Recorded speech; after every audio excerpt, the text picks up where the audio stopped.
진실되게 예수님을 영접하게 되면 내적인 변화가 일어나게 됩니다. 그 내적인 변화는 무엇일까요? 예수님을 진실로 영접하게 되면 어떤 사람으로 변화가 되는 걸까요? 욥기서를 통해 이 질문에 대한 답을 찾아보려고 합니다.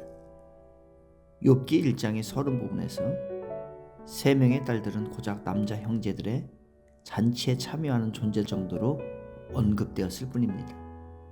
그러나 42장 결론 부분에서는 엄청나게 다른 모습으로 등장하고 있는 것을 보게 됩니다. 딸들의 이름을 소개합니다. 그가 첫째 딸은 여미마라 이름하였고, 둘째 딸은 그시아라 이름하였고, 셋째 딸은 게렌함북이라 이름하였으니, 전에 욥은 아들들을 애지중지했고 딸들은 상대적으로 홀대했습니다. 그런데 이제는 당당히 딸들의 이름이 기록되어져 있습니다. 놀라운 변화입니다. 그러나 더 놀라운 부분이 나옵니다. 42장 15절입니다. 모든 땅에서 욥의 딸들처럼 아리따운 여자가 없었더라. 그들의 아버지가 그들에게 그들의 오라비들처럼 기업을 주었더라. 딸들에게도 기업을 주는 것입니다. 그 당시의 딸은 온전한 사람이 아닌 절반의 사람일 뿐이었습니다. 그런 딸들에게 기업을 주고 있습니다. 서론에서는 딸들에 대한 홀대와 무관심이었다면 이제는 상속자로서 반열에 딸들을 세우는 것입니다. 또 한 가지의 변화의 지점은 서론에 있는 목록 가운데 결론에서 없는 것이 있습니다.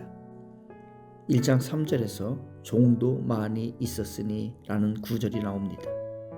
다 2배가 되었는데 종들에 대한 언급이 결론에는 없습니다. 더 이상은 그 어떤 존재도 종으로 여기기를 원하지 않았다는 것입니다. 욥의 변화는 무엇입니까? 갑절로 갑부가 된 것입니까? 물질을 2배로 받은 축복입니까? 물론 그것도 변화된 모습임에는 분명합니다. 하지만 물질적 갑절의 축복 그 이상입니다. 욥은 모진 시련을 거치게 됩니다. 그런 시련과 고통을 통하여 배운 것이 있었습니다. 그것은 사람을 보는 눈이 달라진 것입니다. 사람을 인격적으로 대접하고 있다는 것입니다. 자신의 삶 속에서 일상에서 묵묵히 인간의 존엄성의 가치를 인정하고 대우하는 일을 실천하고 있는 것입니다. 욥은 위대한 자리에서 더 이상 세상의 가치와 갑절의 축복 정도로는 만족할 수 없었습니다. 위대한 불만족을 가진 것입니다.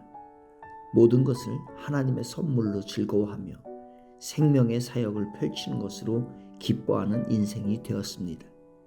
물질의 갑절의 축복에 만족하지 않고 생명 사역을 위하여 위대한 불만족을 가지게 되었습니다.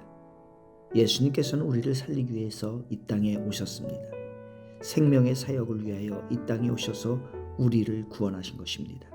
이제 우리가 가야 할 길은 바로 예수 그리스도의 생명을 살리는 것입니다.